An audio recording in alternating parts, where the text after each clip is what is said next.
Olá, companheiros, muito boa noite. Começando mais um Na Zona do Agrião aqui na Causa Operária TV. Muito boa noite, sejam bem-vindos. Começando mais esse programa aqui. Compartilhe o nosso link 24 horas aí com seus contatos.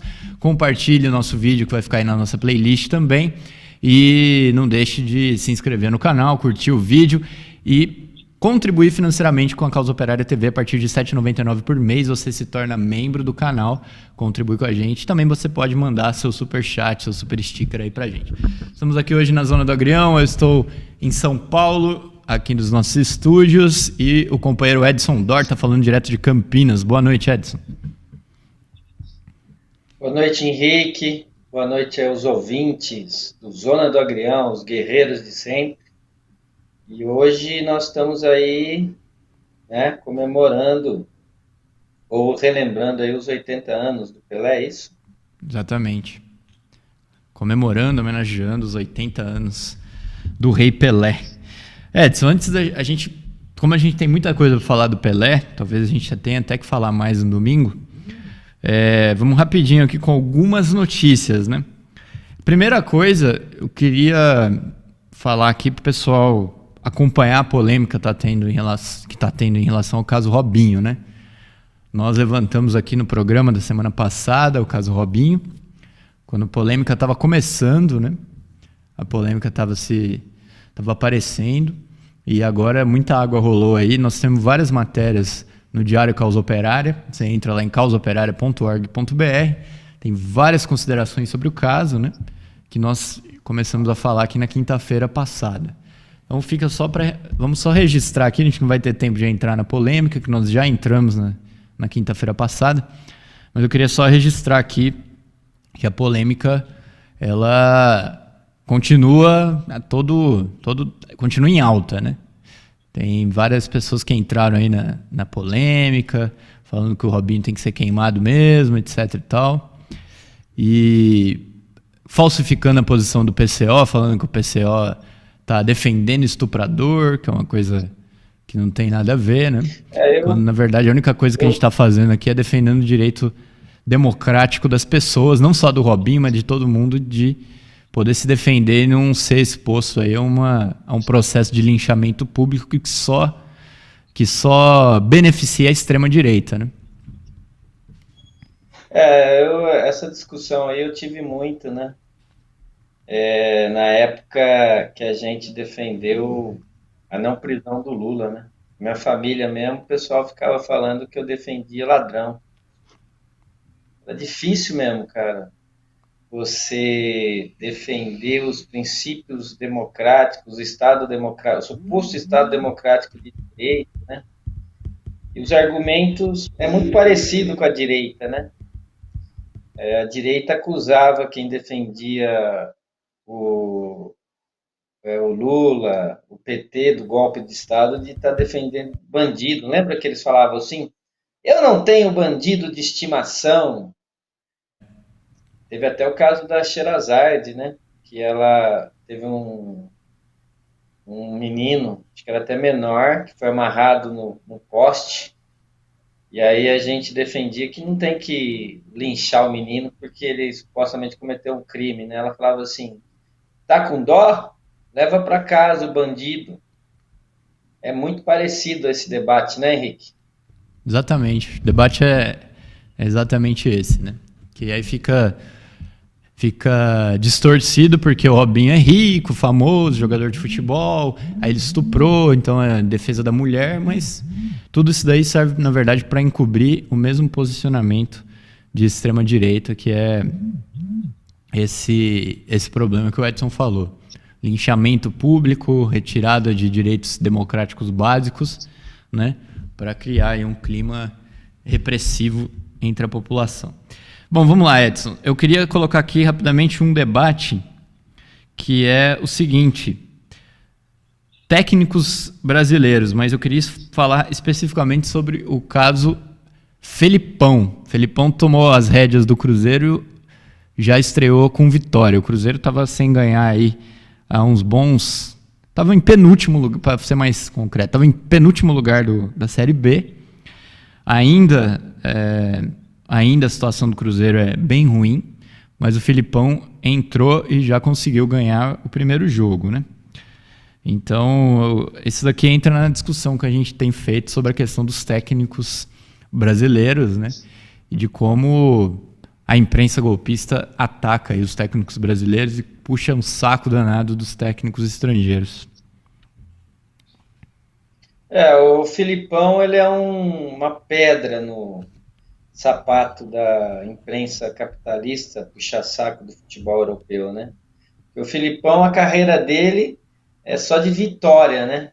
O Filipão, ele foi campeão mundial pela seleção brasileira, levou a Portugal, depois de muito tempo, para semifinais da Copa, foi campeão no Palmeiras, foi nos times que ele treinou fora do Brasil, ele foi campeão em todos eles, foi campeão no Grêmio, e isso daí incomoda muito a imprensa, porque não dá para fazer o ataque a ele, de que ele não é eficiente, segundo a terminologia aí que os jornalistas da imprensa burguesa fazem, né? Outro cara que também incomoda também é o Luxemburgo, mas eles foram fritando aos poucos, né? Até conseguir demitir ele do Palmeiras. Eu acho que a gente aqui tem um monte de técnico bom, né? Só que é muita campanha contra o futebol brasileiro. E o Palmeiras parece que está trazendo mesmo um espanhol, viu, Henrique? Eles querem já fazer o esquema da mudança no esquema que estão propondo aí de que os técnicos têm que ser estrangeiros, porque os estrangeiros, você sabe, né? O espanhol é os que têm o melhor futebol do mundo, né? Quantas vezes eles foram campeão mesmo? Nós vamos falar do Pelé aqui, né? Tem uns craques, né? Os espanhóis. Eu vou falar uma coisa para você, se tirar os jogadores brasileiros da Europa e os africanos, aquilo ali fica pior que a várzea aqui perto do meu bairro, viu? Exatamente. Edson, é o seguinte, ó. Eu vou falar a última notícia antes da gente entrar no problema do Pelé, e aí se sobrar algum tempinho a gente dá mais notícia. Mas é o seguinte, ó, vê o que você acha dessa notícia aqui, ó. Neymar é jogador que mais sofre faltas na elite do futebol europeu. Não vou comentar mais nada, quero só que você comente. Ó, o Neymar, a gente comentou isso na Copa do Mundo de 2018. O Neymar, ele tem 3 jogadores para marcar ele. Ele tem um jogador que fica mano a mano com ele. Ele tem a cobertura desse jogador que fica mano a mano, que é mais um jogador. E tem a cobertura da cobertura. É o jogador que mais se apresenta para receber a bola e tentar furar o bloqueio aí das famosas linhas de 4. E obviamente que os caras só conseguem parar ele na base da porrada. Na Copa a gente já também mostrou isso daí, né? Que ele foi o que mais sofreu faltas. E aí o cara pode falar assim, não, é porque ele vai para... Ele provoca, sei lá, cai, por isso que ele toma falta. Não, pelo contrário. Até pela fama, a falsa fama, né? Que a imprensa internacional, a imprensa golpista, levantou do fato de que ele é cai, os árbitros, eles costumam não dar muita falta no Neymar, eles costumam levar a cabo essa ideia de que ele é cai e mandar seguir o jogo. Se fosse mesmo apitados todas as faltas que ele leva, dobraria esse número aí, para você ter uma ideia de como que o pessoal consegue parar o Neymar, né? Esses dados estatísticos, né, que a gente levanta de que ele que mais dá assistência, é o que mais finaliza em gol, né? A gente falou recentemente, é o segundo maior artilheiro da seleção brasileira, só perdendo para o Pelé. Esses dados a imprensa não gosta de divulgar muito, não. O que a imprensa gosta de divulgar é questões extracampo, para tentar desmoralizar o jogo dele, para tentar fazer com que a torcida brasileira, né, não tenha um ídolo, para tentar desmoralizar o futebol brasileiro. É uma campanha que não termina nunca. Então a gente tem que mostrar aí por esses dados qual é a realidade. Até porque, né, dizem que o tal futebol moderno, eles têm vários assistentes, agora os técnicos, tem vários assistentes que medem a, a eficiência, né, do jogador, né, faz a estatística de quanto tempo o cara correu em campo, quanto passe ele deu. Só que para a imprensa capitalista, que é uma imprensa aí que é representante aí dos interesses capitalistas no futebol e obviamente, das empresas de produtos esportivos, etc., eles têm a ojeriza aí a ver as estatísticas do Neymar. É isso aí, Edson. Bom, já que a gente está falando do melhor jogador brasileiro da atualidade, vamos falar agora dos 80 anos do Pelé, que completa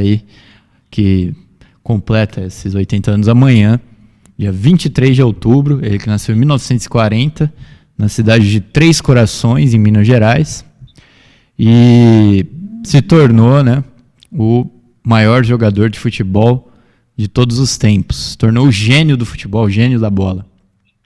E como bem falou aqui o companheiro Para Que Postar Só Tem no Face, ele na verdade se tornou o atleta do século, né? Porque o futebol é o esporte mais popular do mundo e obviamente que o maior do futebol só poderia ser também o atleta do século. Então, eu começo aqui, eu queria que você começasse falando, Edson, alguma coisa aí, para a gente bater uma bola sobre a importância do Pelé e desses 80 anos aí do rei do futebol. Ó, eu e você, nós somos uns infelizes, porque a gente não viu o Pelé jogar. Só quem viu o Pelé jogar em campo, ou até quem já jogou contra ele, sabe o fenômeno que é o Pelé, né? Sabe o monstro que é o Pelé dentro de campo de futebol. A gente consegue ver pela televisão imagens antigas, as imagens que ainda existem, né? Tem jogadas do Pelé que sequer foi televisionado, lances do Pelé, né? A gente sempre fala, eu, por exemplo, desde criança eu frequento estádio de futebol, né? E eu aprendi de que não tem nada a ver o que se assiste na televisão com o que você vê lá na hora do calor do jogo no estádio de futebol, né? Se na televisão a gente já fica assombrado, coisas que a gente já vai imaginar que o cara vai fazer, porque as imagens elas são reproduzidas depois, né? Imagine você no estádio ver as milhares de finta, de dribles, de gols, de inovação, a colocação em campo, a disposição que ele tinha para disputar a bola ao vivo, né? E quem viu não consegue comparar ele nem com o Garrincha. Quem viu fala o seguinte: existe o Pelé, depois existe os demais jogadores. E aí, depois de uns 10 jogadores brasileiros, os mais simpáticos ao futebol argentino, fala que depois de uns 10 jogadores brasileiros que eles viram jogar, aí vem algum jogador que não seja do Brasil, tipo Maradona. Então, a gente fala o que a gente escuta e que a gente vê pela televisão, mas o Pelé foi um fenômeno na bola, né? Tem um amigo meu que jogou contra o Pelé no Arruda. Ele conta pra gente que a seleção tinha vindo de um amistoso, aí resolveram fazer um jogo entre o Santa Cruz e o Santos. E o Pelé foi pro jogo. E o Santa Cruz, e o Santos estava meio cansado, e tudo mais. E o Santa Cruz meteu 2-0 no primeiro tempo. E ele conta assim que no segundo tempo, ele fala assim, né? O Negão subiu em campo e aí eu olhava para a feição dele e ele brigando com todos os jogadores e ele falou: "Nós não vamos perder aqui". E o Arruda estava lotado de torcedor do Santa Cruz, né? Inclusive tinha uma época que eles batiam tamanca lá, né? Então aquele barulho ensurdecedor, o Negão acabou com o segundo tempo e viraram em 3-2 o jogo. O jogo praticamente foi controlado pelo Pelé. Ele fala, só aquele dia alguém vem falar para mim que o Pelé não é o rei do futebol, a gente ri da cara dele.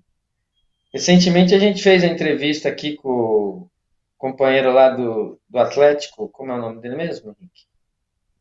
Spencer. O Spencer, né? Spencer também, ele devia estar participando aí para a gente discutir isso aqui, porque a melhor coisa é quem viu, né? Ao vivo. E o Spencer, ele relatou para a gente aqui também que ele já chegou a jogar contra o Pelé, né? Isso assim, já quase no final da carreira dele. Ele falou que a hora que o Negão jogava para a direita ou para a esquerda, não adiantava nem ir em direção, que você não conseguia alcançar, e ele colocava as mãos para frente assim, era um foguete.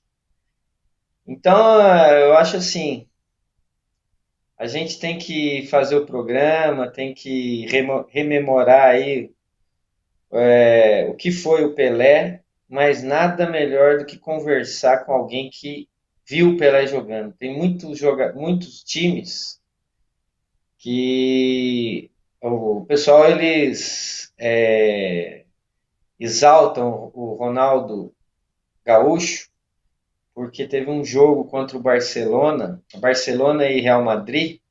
O Ronaldo Gaúcho estava jogando no Barcelona, arrebentou no jogo e a torcida do Real Madrid aplaudiu em pé o Ronaldo Gaúcho, né?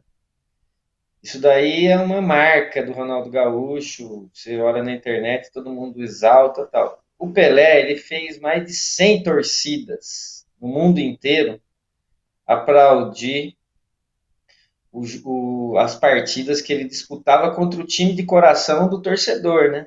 E o torcedor aplaudia o adversário, e no caso o Pelé, porque era obra-prima, né? A cada jogo, uma obra-prima. Tem muita história, você ouve os boleiros aí que jogaram com o Pelé contando, é muita história que a gente deveria até escrever sobre essas histórias, apesar que tem muitos livros também sobre o Pelé, né? Tem filme. A gente encomendar esses filmes, recomendar, né? Para a turma mais jovem, aí, quem gosta de futebol, né? Não sei se você tem essa listinha aí de coisas que a gente poderia recomendar para quem não tem noção do que foi o Pelé em campo de bola. Edson, seguinte, a gente tem muita coisa para falar. A gente podia fazer essa listinha mesmo que você falou, apresentar aqui.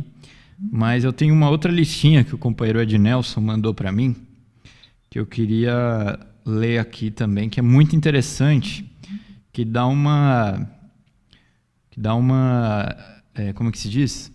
Uma ideia da importância, né, do Pelé, não só do ponto de vista assim do futebol, né, mas do que ele representou em geral, né, do que ele representou como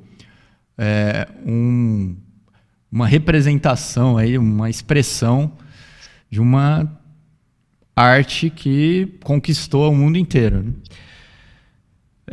Bom, começando por um jogador de futebol, que era um craque de bola, um holandês, o Cruyff, que disse o seguinte: posso ser um novo Di Stéfano, mas não posso ser um novo Pelé.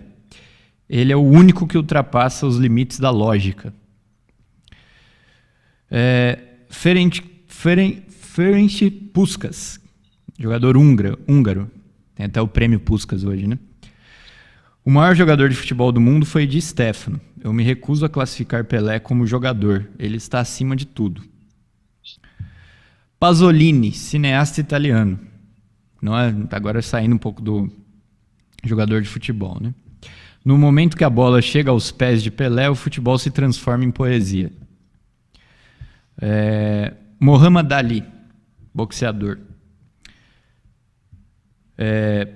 Pelé, somos os maiores do mundo. Né? Isso aqui é uma referência ao negro, né, que atingiu aí ele e o Pelé, no caso, ele como boxeador e o Pelé como jogador de futebol, né? Eles foram considerados aí os atletas do século. E os dois são negros. Eu acho muito interessante essas declarações. Tem outras declarações desse tipo, né, de artistas, intelectuais e tudo mais, que mostra, eu acho, um pouco essa ideia que a gente enfrenta, vira e mexe. Né? Hoje mesmo, na Rádio Peão, eu falei que a gente ia falar do Pelé hoje. E como estava acabando o programa, eu não tive nem tempo de responder o companheiro.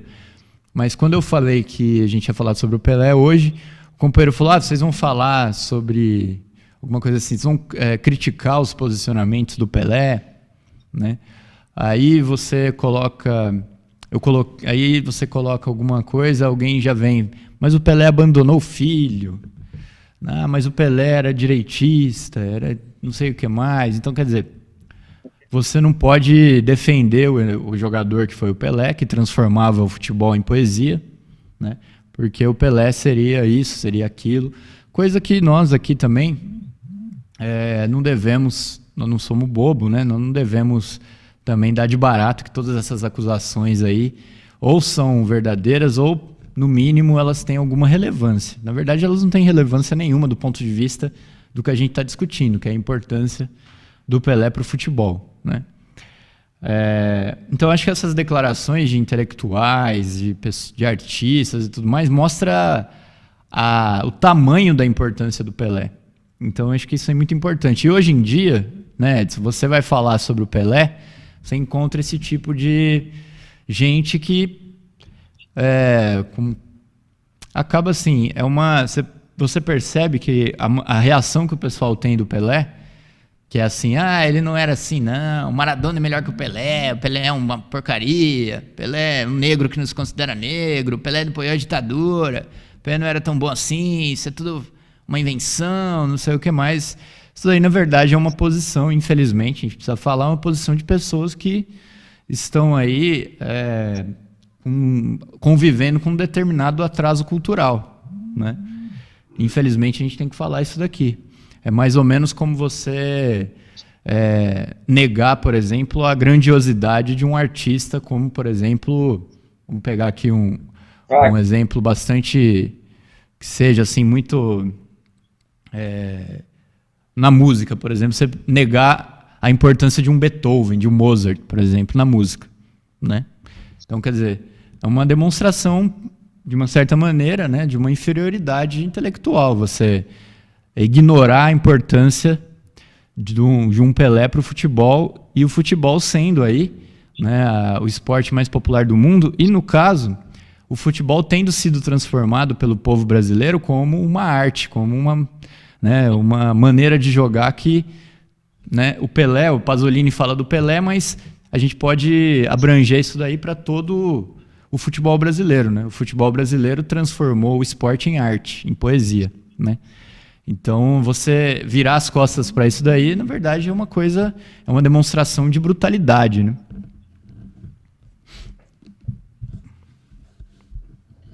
Eu acho que você falou agora que o Pelé se transformou em o futebol, né? E a geração antes e depois do Pelé também, né? Deu sequência ao futebol arte, né? O Brasil era o futebol arte, transformar o futebol em poesia. Eu estava pensando aqui, né? Com essa luta que a imprensa capitalista, os grandes monopólios que controlam o futebol estão provocando o futebol, eles estão destruindo a poesia, né? Eles querem atacar a poesia, a arte para o futebol. Não é à toa que muita gente hoje fala que não tem nem mais paciência de assistir futebol, né? Tem muitos jogadores aí antigos que jogaram nos anos 80, nos anos 70, falam que não tem mais saco de ficar vendo aquele jogo da linha de 4, o cara tá lá na frente, recua pro goleiro, etc e tal, né? Eu pensei isso daqui agora, que é um ataque à poesia, né? Em relação à questão ideológica, né? Se a gente for questionar a questão ideológica do Pelé, né?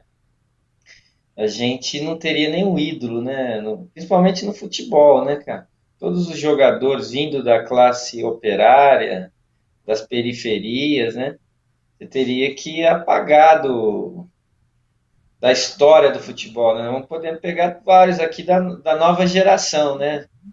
Podemos aplaudir os gols do Ronaldo Fenômeno. Podemos aplaudir os gols do Romário. Romário que deu uma Copa pra gente em 94, né? Vencendo os Estados Unidos dentro dos Estados Unidos.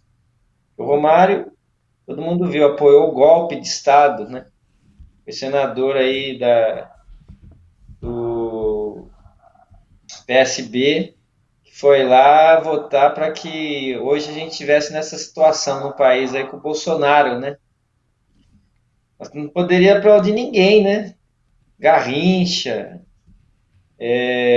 o Gerson, lembra do Gerson? O Gerson ficou caracterizado como sendo aquele cara que apoiava a ditadura militar, né? Cara que fez aquela propaganda do cigarro logo após a Copa de 70, que cada um tem que ser esperto, né? Tipo carioca, né?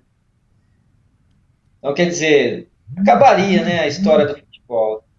Temos que separar as coisas, né? O jogador de futebol Pelé é incomparável, não tem para ninguém. Se você, quem gosta de futebol, quer aprender os fundamentos do futebol, teria que ver o Pelé jogando, pode até ser no vídeo, aí nos vídeos antigos, né? O Pelé era assim, você não sabe até hoje se ele era destro ou canhoto, porque ele chutava com as duas pernas com a mesma perfeição, com a mesma força e agressividade. O Pelé, muita gente fala do gol do Maradona, driblando a defesa da Inglaterra na Copa de 86, né? Que ele dribla, acho que 5 ou 6, e entra e dribla o goleiro também, né? Pelé fez vamos chutar por baixo, que uns 50 gols, em que ele driblou mais de 6 adversários e entrou com a bola e tudo. Eu até falei da listinha. Quem quer ver mais ou menos o que foi o Pelé, precisa assistir o filme O Pelé Eterno. Pelé o Eterno, né? Esse Pelé filme, Eterno. se eu não me engano, Pelé Eterno. Esse filme, se eu não me engano, você tem 20 a 30 minutos de filme que parece metralhadora, né? A quantidade de gols que eles vão fazer, que o Pelé vai fazendo, assim, em 30 minutos de filme, ele vai fazendo vários gols, e um mais bonito que o outro, né? Eu tive vamos dizer assim, a infelicidade de ver um vídeo do Maradona, contando um pouco a história dele. Só tem briga em vestiário, só tem encrenca, e o futebol mesmo é pouco. Você vai ver uma fita lá de 50, 60 minutos, você vê no máximo 10% de futebol. O resto é só confusão, polêmica. No futebol, no vídeo do Pelé, não.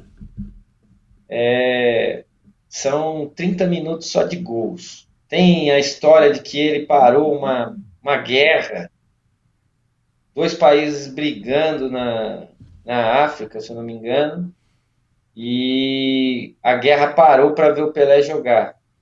Tem a história de que o Pelé foi jogar no lugar, o juiz expulsou o Pelé, aí o dono do time foi lá, do jogo, né, que era um amistoso, foi lá, expulsou o juiz e mandou o Pelé voltar. Temos uma quantidade de histórias, né, do Pelé que mostra assim o tamanho que ele é, né? E todos os garotos, né, que gostam de futebol, eles vão se espelhar no Pelé. Pelé fez gol de bicicleta, Pelé subia, ele mesmo tendo 1,70 m e pouco, ele subia com zagueiros aí holandeses, europeus, quase 1 metro a mais que o cara. Era parecia uma borracha. Os gols de cabeça dele é um ensinamento para quem cabeceia, né? Hoje a gente vê o pessoal cabeceando com os olhos fechados, nem sabe para onde vai. Você pega todas as cabeçadas do Pelé, ele subia e cabeceava e ele jogava no chão, né? Tem até uma imagem que ficou uma imagem clássica de uma defesa, né, de um goleiro inglês, que o Pelé cabeceia assim com aquela força no chão, perto da linha do gol, e o goleiro consegue tirar a bola para a linha de fundo. Essa defesa é conhecida a maior defesa que um goleiro fez na história do futebol. O goleiro ficou famoso por essa defesa, porque a cabeçada do Pelé era um chute. Pelé fez gol de falta, um monte. Pelé fez gol de letra, de calcanhar, de na defesa. Pelé fez mais de 1.200 gols, né? Os caras tentam agora tirar essa posição do Pelé, falando que os gols dele não eram em jogos oficiais. Quando a gente sabe que hoje se joga muito mais nos jogos oficiais do que naquela época, né? Hoje tem muito mais jogos, né? Pelé, ele foi artilheiro do Campeonato Paulista Brasileiro por vários anos seguidos. E ele nem era centroavante. Ele era um jogador no meio de campo, que ajeitava também para o centroavante fazer gol, né? Então, a artilharia dele não é igual hoje no Campeonato Brasileiro, que você termina um Campeonato Brasileiro e fala assim, quanto que os gols o artilheiro fez? Aí você vai ver lá, o artilheiro fez 14 gols. Pelé, a média de gol por campeonato dele era 60, 50. Sem contar a quantidade de gol que ele servia para os outros, né? Tem a famosa dupla, que é 1-2, entre Pelé e Coutinho, né? Você imagina, é uma grandiosidade, é uma obra-prima do futebol mundial que foi realizada por um brasileiro vindo da periferia, negro, pobre, e que foi um fenômeno no futebol, né? Sem contar que naquela época, vamos também explicar aqui para a turma, naquela época não tinha nem expulsão. O cara podia bater à vontade aí, que os jogadores não eram expulsos. Pelé chegou, inclusive, a falar que não ia mais jogar depois da Copa de 62, não sei, 62, 66, Acho que foi 66. porque 66, né? Que ele não ia jogar mais pela seleção, nem Copa do Mundo, etc., porque os times já vinham para acertar ele, né? Para dar porrada nele, para quebrar, tanto é que quebraram ele em 66, que facilitou aí a vitória da Inglaterra na Copa de 66. Edson, a gente está chegando no finalzinho, eu queria colocar um outro aspecto do problema, que é o seguinte, né? Da importância do Pelé e da geração dele também para consolidação do futebol brasileiro como o melhor futebol do mundo, né? Porque houve aí toda uma luta, né, para que o futebol brasileiro para que o futebol brasileiro predominasse diante do futebol europeu, né, enfrentando aí toda a pressão imperialista, todo um problema político aí para que um país pobre como o Brasil dominasse o esporte mais popular do mundo, etc. e tal. O Brasil, há quem defenda que desde o final dos anos 30 o Brasil já era o país do futebol, o futebol mais potente do mundo, né? Só que isso daí só conseguiu efetivamente se consolidar na década de 50. E dizem que a Copa de 50 já era para ter sido, né? O Brasil já, nos anos 50, já era, assim, incontestavelmente o melhor de todos, né? Mas devido a vários problemas políticos aqui que a gente não consegue entrar agora, né? O Brasil só consegue mesmo efetivar a sua dominação a partir de 58, com a geração do Pelé, né? E aí, a partir disso, é que o Pelé, com a participação fundamental que ele tem com 17 anos na Copa, junto com os outros jogadores, depois na Copa de 62 e depois, finalmente, com, assim, digamos assim, para não haver dúvida, né? A seleção de 70, graças ao Pelé e a geração dele, o Brasil consegue superar todas essas dificuldades políticas e consegue efetivamente se consolidar como o melhor futebol do mundo, né? Dificuldade que existe até hoje, né? Porque a gente está discutindo tudo isso daqui, né?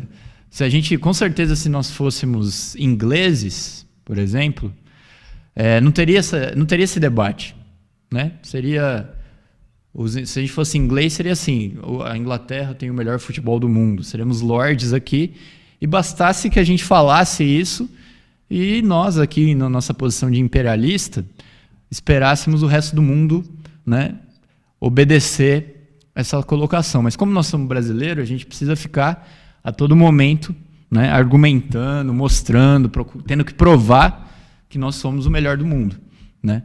Então, a geração do Pelé foi importante para consolidar isso daí, né? Embora haja muita pressão, que a gente sempre discute aqui, o Zona do Agrião basicamente é para discutir isso, né? A gente levanta polêmica dos técnicos brasileiros, polêmica do VAR, polêmica do Neymar, tudo isso daí, no final das contas, é a luta, né? Até uma luta política, mas é uma luta ideológica também, para que nós possamos colocar o Brasil onde ele efetivamente está, que é o melhor futebol do mundo, disparado em relação ao resto do mundo. Então a geração do Pelé foi importante para isso também, né? O futebol brasileiro, ele começou a existir no país com muita força na periferia, né, nos bairros pobres, operários, né, apesar de que foi trazido para cá por uma burguesia, né? Não foi trazido, mas ele se consolidou, né, nas cidades, nas fábricas, né? E no meio da periferia. Tanto é que os negros, né, que moram na periferia, foram os que mais se sobressaíram nesse esporte, né? Até hoje, você vê o jogador negro, quando você vê um jogador que é negro, né, já dá uma impressão de que o cara é bom de bola.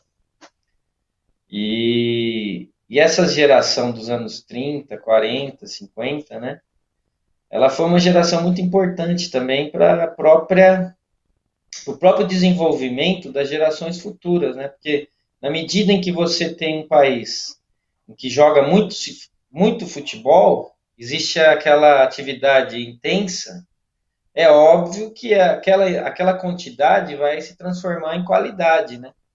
O próprio pai do Pelé era um jogador de futebol, né? Então, essa quantidade de gente jogando, de pessoas que se sobressaíram, aí tem a questão também da própria cultura, né? Que você mistura o gingado, o samba, a capoeira, as questões que têm relacionados à própria maneira do brasileiro, né? Gostar do gingado, etc., que foi para o futebol, né?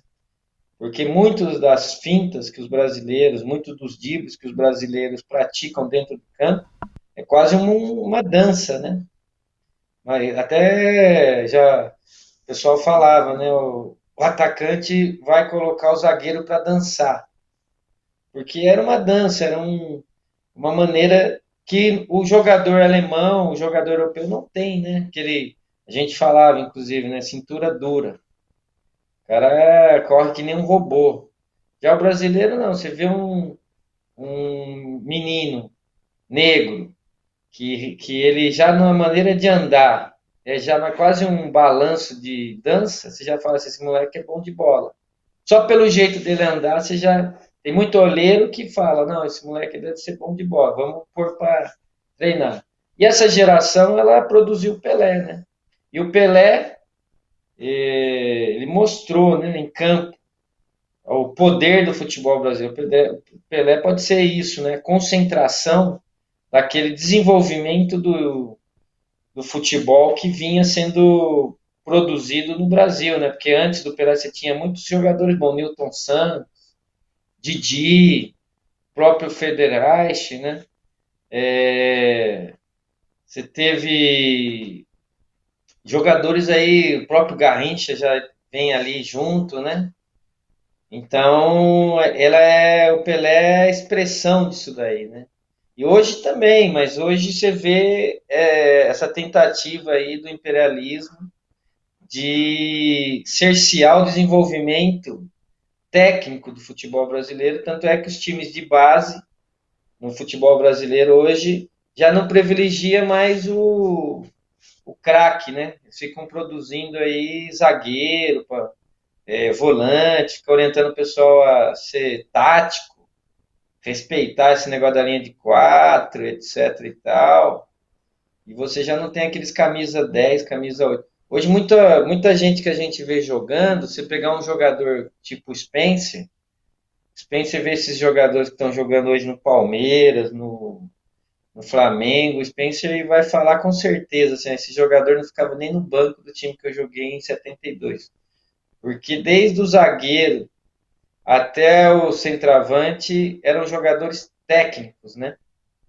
Até na zaga eram jogadores que sabiam chutar uma bola, cruzar. Hoje é só correria, é só força bruta, né? Então você tem pouco que aconteceu naquele período, mas o Pelé, sim, é a expressão do futebol brasileiro, vamos dizer assim, é onde o futebol brasileiro ele expressa toda aquela técnica, né? Tudo aquilo que o futebol brasileiro foi se desenvolvendo nas peladas de rua, de terreno baldio, de campinho de fazenda, etc e tal. Exatamente, Edson. Bom, como nós estouramos com o nosso tempo aqui, Edson, nós vamos ter que continuar esse debate do Pelé no domingo, mais na Zona do Agrião. Eu tinha umas coisas para mostrar aqui, vou mostrar no domingo. Mas fica essa homenagem aí ao maior jogador de todos os tempos, o gênio do futebol. E como... Vamos trazer umas imagens aí, Henrique. Oi? Vamos trazer umas imagens aí, a gente não conseguiu umas imagens, porque é bom mostrar também. É bom, tem umas imagens que o pessoal fala que o rolinho, né, a caneta, ela seria um negócio agora dessa geração. Tem umas 300 canetas que o Pelé dava no meio de campo em direção ao gol que a gente precisaria mostrar. Ele tem uma caneta que ele dá no Eusébio, de Portugal. Ele tem uma caneta que ele dá acho que no próprio Beckenbauer. Teria que mostrar essas coisas aí pro pessoal. Não sei se é permitido, mas vamos trazer. Seria importante. Bom, mas é isso. A gente, no domingo, nós trazemos aí, então, mais coisas. Queria agradecer a todo mundo que nos assistiu e agradecer a nossa audiência. Fica agora com Tição, o programa de preto. Amanhã o Pelé faz 80 anos, o gênio, o rei do futebol. Fica, então, aqui a nossa homenagem Na Zona do Agrião ao maior jogador de futebol de todos os tempos, inegavelmente. Também depois do Tição, você assiste Resumo do Dia aqui na Causa Operária TV. E é isso, nós estamos de volta, eu, Edson e já com o companheiro Juliano, próximo domingo, às 18 horas, em mais um Na Zona do Agrião, continuando aqui esse debate do esporte e o debate sobre o Pelé também. Muito obrigado, muito boa noite e até domingo.